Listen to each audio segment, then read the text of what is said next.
Hello. Happy Thursday. This is Thursday, right? Every day is different, and I don't know where we are anymore. Every day is just, I'm like, what day are we in? What month are we in? What week are we in? But I think this is Thursday. This is Thursday, right? I think so. Hi, everybody. I already see our.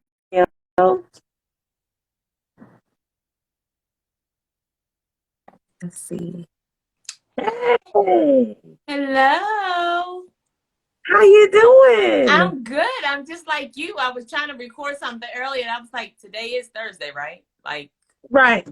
Yeah. I'm like, Wednesday. what's today? Nope. Listen, What I we needed to doing? come on for the weekend. They all run together at this point. I'm Absolutely. like, I don't even know Yeah. whether I'm coming or going right now. Absolutely. Absolutely. That's the No. that's the normal I'm like, anyway. So no need to change it. that's where we all are now. Yeah. That's where we all are now. Yes. So I'm let a couple more people Cool. catch up with us. I know Coffee with Cade is pretty quick, so we're not going to take up too much of your time. But first, I'm going to introduce myself to those who may not know me. I am Regina Townsend. I'm the founder of the Broken Brown Egg, one of the oldest African American woman-led organizations focused on infertility, and I am also a Cade family. My family received a Cade grant, and we are the parents of a 5-year-old, um, 35-year-old named Judah, who tells us what to do and tells us what he's not going to do. And so it is my honor and privilege to serve my Cade family by helping to host the Coffee with Cade series. And today I'm super excited to be joined by a friend, Hi. Ivori Warren, who's going to be joining us to talk a little bit about receiving and giving love while dealing with infertility, which is a hard thing. And I get a lot of comments and questions about relationships, both platonic and romantic, during infertility. So I'm really excited about this one. But first, Ivori, can you tell everyone a little bit more about yourself? Absolutely. So I'm excited to be here. I love Dr. Camille Hammond. I love the Cade Foundation. And what I do is I'm an infertility and mom coach. And I focus on moms, women going through infertility, diagnosed with infertility, pregnancy and infant loss, uh, postpartum, so new moms in their 40s. Why their 40s? Because I was diagnosed with infertility, unexplained infertility at the age of 35. Fast forward, I became pregnant naturally at the age of 40. We actually lost, unfortunately, went through infertility treatments, and bring us fast forward to at the age of 42, I became pregnant. I had my baby, rainbow baby boy, at the age of 43. So I will be 45 in 3 months. And so actually today he's 18 months. And so that is why I focus on women in their 40s. So 35 and over, but 40s. And I'm also the chief operating officer of the Warren Foundation. And so we have many arms, but one of the ones that we really focus on is pregnancy and infant loss awareness, because as women, we don't talk about it.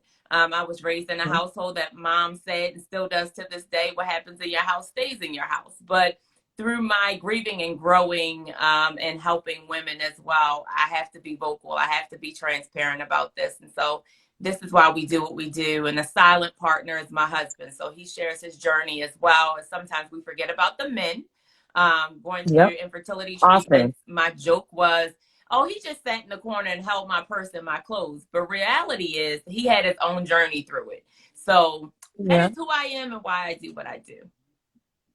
And is awesome at it, by the way. Thank you. Um, uh, yeah, so I'm super excited. Ivory and I have run in the same circles of this space for so long, and this is one of the first times that we've ever actually been able to interact this way. So I'm super excited about it. But let's dig into this topic. So, like, as a coach, or just in general, what you've experienced or witnessed, what are some of the biggest hurdles that you see with people in regards to love and relationships and keeping them strong during infertility? I'm going to use myself for the example as the guinea pig.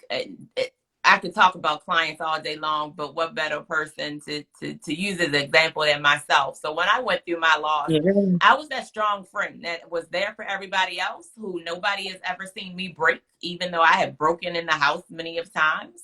And stuff hit the fan when I lost. So I was not only losing a baby, I was also losing friendships, those that I thought were near and dear to me, those that I expected to be front and center. But the reality is they didn't know what to do. Part Yep. not knowing what to do, and then part of just being whomever they are, right? So we can talk about this all day long. But that is the biggest thing of people not knowing what to say, how to say it, what to do. And instead of just saying, you know what, I don't know what to say, I've never experienced this, or I've experienced this and I didn't feel the same way, or, just being honest about it, they ghost. And that's Yep. actually worse because, again, we're grieving a loss and then two And now I've losses lost you. essentially. Yep. So what Now I've so what lost in the you. world does one do? And that's friendships, right? And these are friendships that I can speak of that were over a decade, right? So that hurts, and so grieving that. But I will say, there's a large percentage. And last time I was looking at statistics, 70% of marriages or relationships end after a loss and going and through infertility. And it's because we don't know how to communicate sometimes. I will say that I was on the lucky spectrum of that instead of us pulling my husband and I apart, it brought us closer together. And at that time, we had been married for 16 years. And so that gives some perspective as well, not just how long we've been dealing with infertility, but how long we were married. And so that could have easily broke us of not knowing what to say to each other, how to help each other. But it brought us closer together. So I would say it can go both ways, but that big part is communication. And sometimes, unfortunately, people don't know what to say. Instead of being honest and having Yep. that conversation, they pull apart, and that severs a relationship sometimes. Yeah. I know one of the really important things that you said was being able to admit, I don't know how this feels. Mm-hmm. I'm just here. I don't know what to say. Yep. I'm just here. I have an aunt who, she lost a child, and that was one of the best pieces of advice that she told me. I was a teenager, and I told her, I don't know what to say. And she said, then that's what you say. Absolutely. And she said, and in any situation like this, that's what you say. I don't know what to say. Absolutely. And I think we struggle with being able to admit, I don't know what to say. Right. I feel like I should know what to say. Mm-hmm. And since I don't, I'm gonna just leave you I'm gonna leave you where where you you are. are. You right? Mm-hmm. I'm gonna leave you where you are. But then sometimes blame is placed because I was the type that said the question was, what do you need? And I said, I don't know. But call me, text me. Don't stop the conversations. If I'm not available, if mentally to deal with it, to just say hello, I'll come back. But I think that for some that translated into, oh, you don't know what you want. No, I do. I want a regular life. I don't want to talk about this all the time. I don't want to Yeah. cry all the time. But give me the space, right? That if I want to, let's have that conversation. But again, they have to be honest to say, I don't know how to deal with this. Ivory, I've never seen you like this. You've always been front and center for me. Like, who is this person that's falling apart and faking it Yeah. till I make it? But be honest about that. And I think people have no idea how monumental that is to say, I don't know. Because it Yeah. becomes a teachable lesson on both sides. One of that person being transparent, both people being transparent about they don't know, or let's talk about this, and just being able to be there. If that means that you're allowing that person to cuss, fuss, do whatever, cry, laugh, then you do that. If you just show up on their doorstep and you're there, whatever, bring them a cheesesteak. That's what I asked for. Yeah. Just do it, right? And so life goes on, but don't alienate the person at the same time, because that makes it worse. Yeah. And I've also heard, when it comes to that, because we don't always know what we need. We Mm-hmm. don't always know. And so what I've heard is that it's also a good thing to just do something. Mm-hmm. Even if you don't know, do what will make you feel good, what will make you feel seen, if it's bring me, instead of asking me, what do I need? Bring me something to eat, you know? Um, say, I'm going to Target. Do you need anything? Mhm. I'm going to the grocery store. Do you need anything? Or it's okay to just text, I'm thinking of you. And Absolutely. then follow my lead about what I may, need from you, or if I want to continue the conversation, as opposed to feeling like, I don't know. And so I'm just going to wait until you tell me, because I don't always know what I need. I'm Mhm. not always clear because I've never experienced it either. Right. You've never experienced me this way, but I've never experienced me this way either. That is the Yeah. key point, right? So I don't know what I'm going through. I just know that I'm hurt, and what is this that I feel? So we're both going through something completely different, completely new. But let's talk about it though. Let's let's Yeah. let's talk about it. Yeah. And I think when it comes to friendship, it's hard as we grow, especially for long-term friendships, because you mentioned that a lot of those Woo! friendships were ones that have been long. And I think sometimes when we've been in friendships that have been a long-term one, Mm-hmm. we don't often give each other space to grow or change, Mm-hmm. or we don't really know how to deal with those changes. And so I think that that's an additional layer on it. But you also mentioned that you have been married for a considerable amount of time. Yes. And so how, in a relationship, what are some of the things in a romantic partnership, what are some of the things that you can, kind of do similar about how to communicate what you may need? Absolutely. So one of the biggest things, we'll be married for 21 years this coming May. And Yay, so thank you. congratulations. So if you see us, you ever see us interacting, especially on social media, it's always laughs and jokes. But things got real serious real fast as we were excited, pregnant naturally, and then all of a sudden we were losing. And I think one of the biggest things is to recognize when each other needs space. That's number one. So before we can come and talk, right? Before I can badger him, or before I can accuse him of not having feelings and he's not feeling, he's not hurt, Mm, to give him space and to watch mannerisms, right? And so one thing for me when I am upset, I call it the wind blowing, because I can be laughing and joking, and the next minute I'm crying, I'm mm-hmm. bawling, or I'm just quiet, or what he calls Mary Poppins, which means I have started cleaning the whole house. Get out his way. It usually starts at 11 at night, 12 a.m. I'm vacuuming. I mean, who does this, right? But that's how I do. So he knows, let me give her a minute. What I That's her realized for him process. was he would go to the basement. And I'm like, what's in the basement? What would you keep going down there for? And I asked one time, and the look on his face was, I need a minute. He didn't say it, but I could tell by the look on his face. And so that helped me to understand that when Kevin is going in the basement, as his jokes with me is, I'm going to build an engine. He's going to build an engine in the basement. Whatever Yeah. he needs, shuffle papers, cry, fuss, don't want to be around me, because his concern was that he couldn't let his guards down because he had to be protective of me and make sure Yeah. that I was okay. And in that instant, for me, it was leave him alone and let him be and have his moment in the basement. I think that was the biggest thing for us, because I am that pushy woman who is, what's wrong with you? Why are you not saying something? I'm crying. You not crying. What? I mean, you not hurt. I thought you wanted this. Yeah. And so it was easy for me. And honestly, I probably did say it once or twice. And he was like, nah, I'm all right. I'm good. And then he started getting the attitude like, I told you I was okay. And then it was Ivory pullback. So Yeah. know your mate, know your significant other. Pick up mannerisms, especially when he ain't never go hang out in the basement like that. I mean, he went to go do some things, but he'd be right back. But when he's gone for half an hour, 45 minutes, Yeah. he needs a minute. And so I think that is what really happened, what really helped us, that he gave me space, I gave him space. But we also said, hey, let's talk about it. That is very hard for us because both of us are easy to shut down in a hot minute. But I think, Mm-hmm. it rocked our world.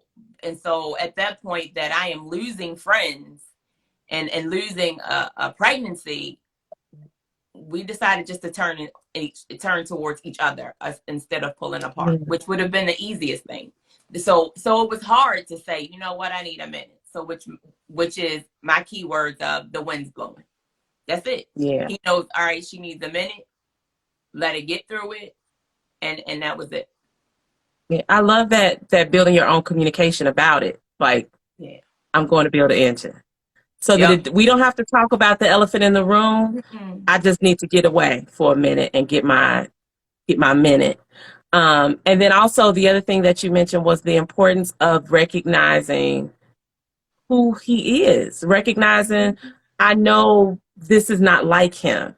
And so while what he's saying is one thing, I recognize that the behavior is different. And how can I be compassionate towards that? Because when we're in our own grief, we do kind of feel like, I'm over here on the struggle bus and you look like you riding high. Hello. And it does take a minute to kind of be like, you look like that, but I can tell something isn't what it normally is. And we do tend to, I think in a lot of cases, we're the partner who is doing a little bit more testing, or we're the one in cases of loss, we're experiencing the physical, aspect of it. And so we feel deep and we think, why don't you feel deep when they're processing differently? And giving each other space was another huge one that you said. I know for me and my husband, what we started to do was an online journal. We just made a WordPress and I would post and then you can read it when you feel like reading it and you can comment and then you could post and then I'll read it when I feel like, because it just gives the other person a minute to breathe through, because your emotions are already, they're already heightened. Yeah. So we've talked a lot about like the negative sides, like dealing with the tough sides. But what are some ways that we can strengthen these relationships in the middle, of going through such intense romantic? Like, how can we strengthen these relationships? So absolutely. So one thing before I answer that question, I did it. So I have a blog called Loving Our Angel. And so that's what started the nonprofit arm, where I started blogging and telling our business through this loss. And so I had to tell him. So that helped him too, to understand where I was coming from, and Yeah. share some parts. But the fun side of it, so I love work. So all five love languages are me. Right. I always talk and I laugh with him that I like gifts. I like trinkets. Like, what you gonna do? So one of the things that I would say is that quality time was big for us.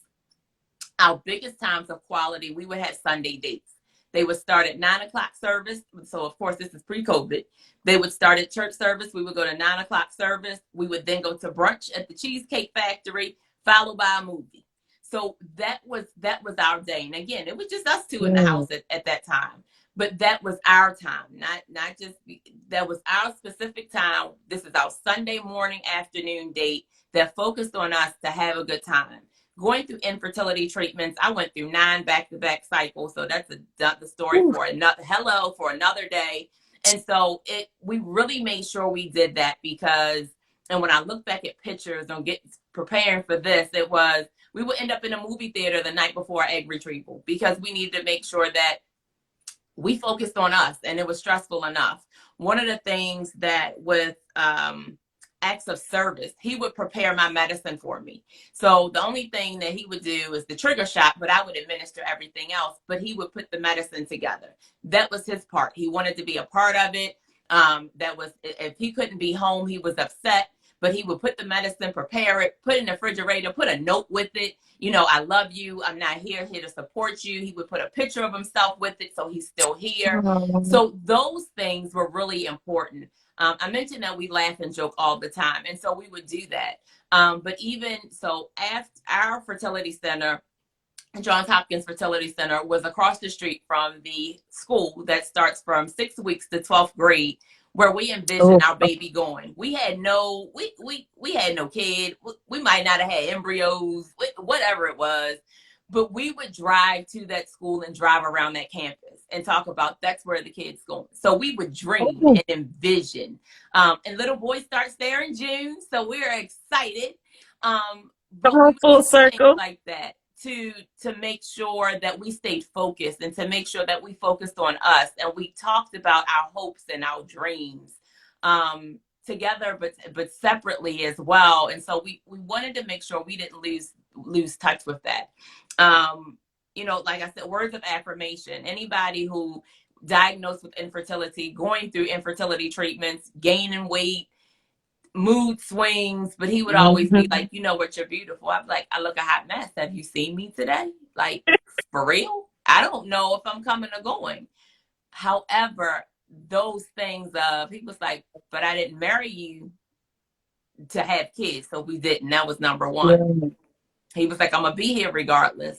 And because I told him go have a baby with another woman. Now I'm glad he didn't. I don't know what I would have did, but that those affirmations meant the world to me. The affirmations and the Mhm. act of service, and that quality time. Those are big three out of those five love languages that were important that we did.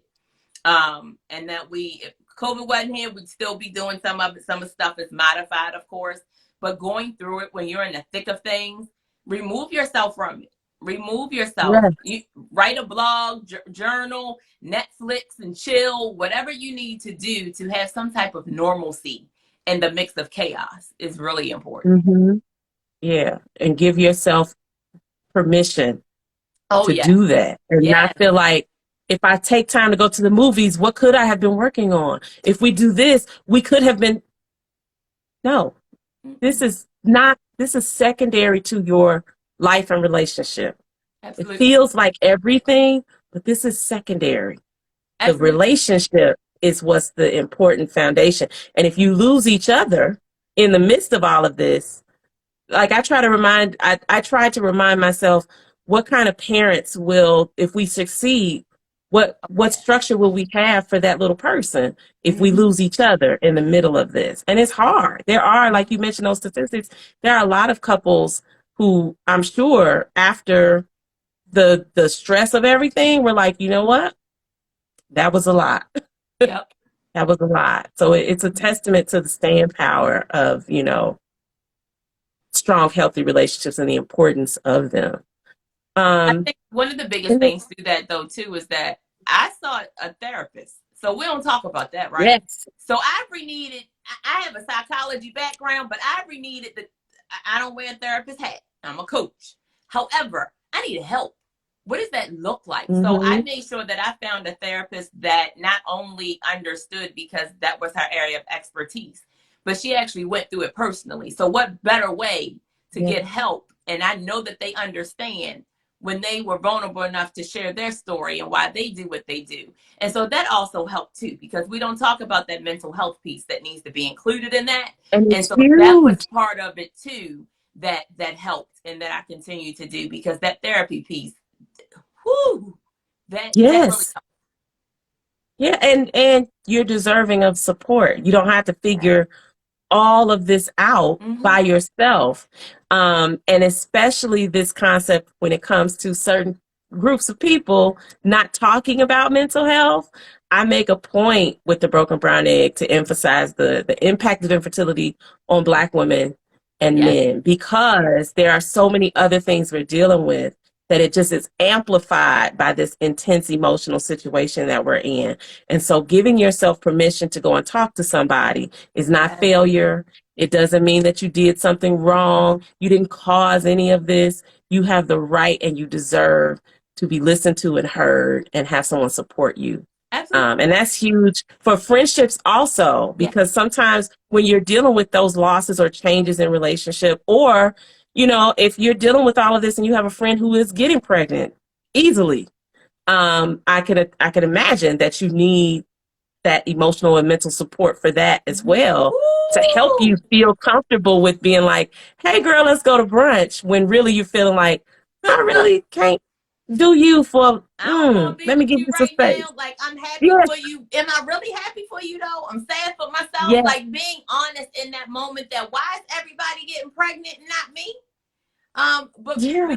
but honoring your honesty, though, and where you are. And what I would always say is that, unfortunately, I can't make you comfortable. I gotta speak my truth. I'm not here to make you comfortable. This is my truth. And so I did get to that point of I needed to get away, unfollow people on social media because everybody, Yeah. mom was coming up. Listen, let me take. I can't control you, and I am happy for you. Honestly, I'm sad for myself, but let me take a step back because I had to be honest that I ain't cool with this. Yeah. Yeah. Oh, we could talk forever about this stuff, girl. Absolutely. What are some real quick, what are a couple of small things that friends can do? We talked a little bit about them just kind of letting you lead the way and ask you, but what are some small things that friends can do to support somebody going through infertility? And how can we be better at accepting it? Because sometimes we're like, you know what? I don't know.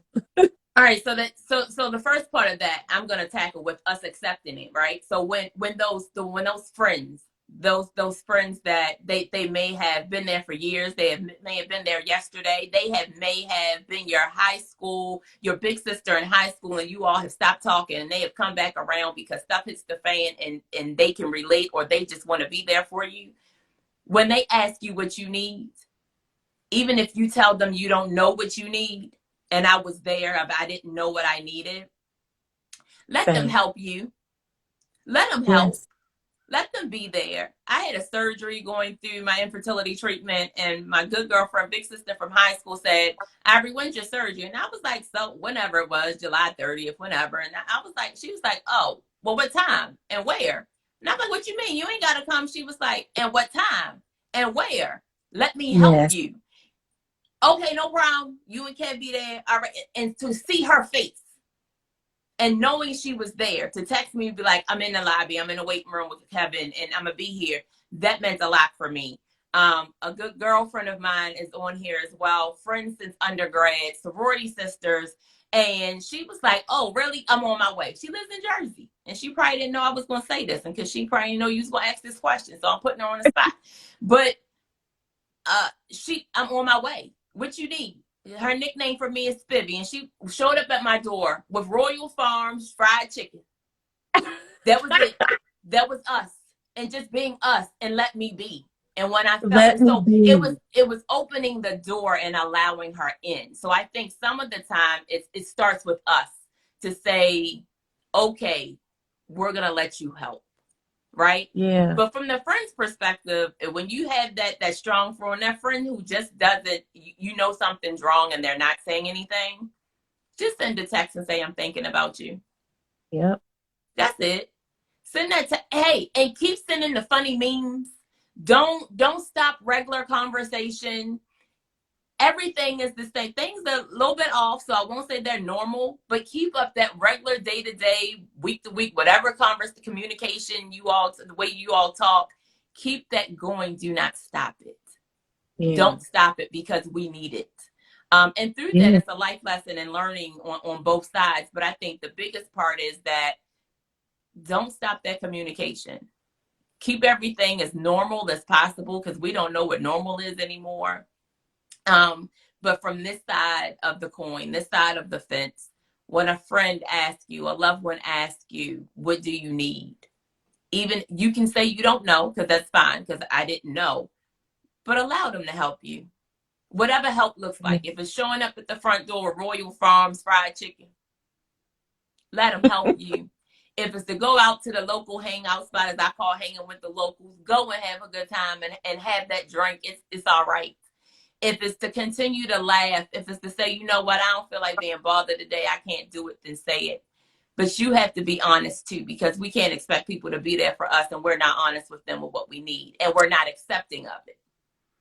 That, especially the accepting. Yeah. I It's think, hard. I don't need especially no with help. women. I Yeah. don't need help. I got this. With women in general, black women especially, it's very much, I can't, I'm good. Mm-hmm. It's like second nature to be like, no, I'm good. Don't worry about it. Mm-hmm. I'm all right. I'll figure it out.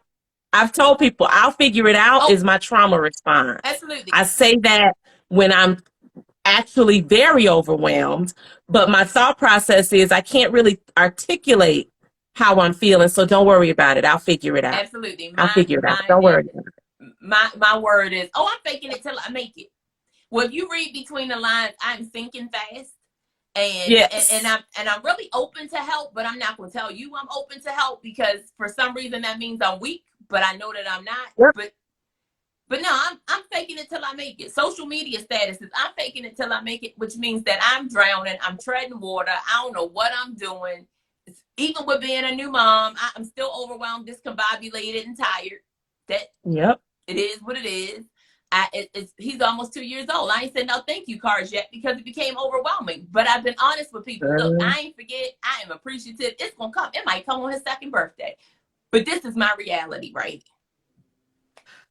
It took me a while. Judah is 5. There's still some of those thank you cards still sitting around. Well, good. Thank you. Yeah, no, don't, because sometimes they're trying to handle it all. Because the other thing, which we can get into that's a whole other conversation, but that I need to know how to do everything because I wanted this so badly. No, that is also where we need to lay it down and accept help, because the thought process in my head was, well, I made a big deal about, I'm this big infertility person. So now that I have the son, I better know how to do everything, and I can't ask for help, and I should just leave my friends to their own devices because I don't really. Yeah, it's a lot. It's layers. We could talk forever. Absolutely. Ivori, this has been so much fun. Absolutely. Thank you so much for doing this.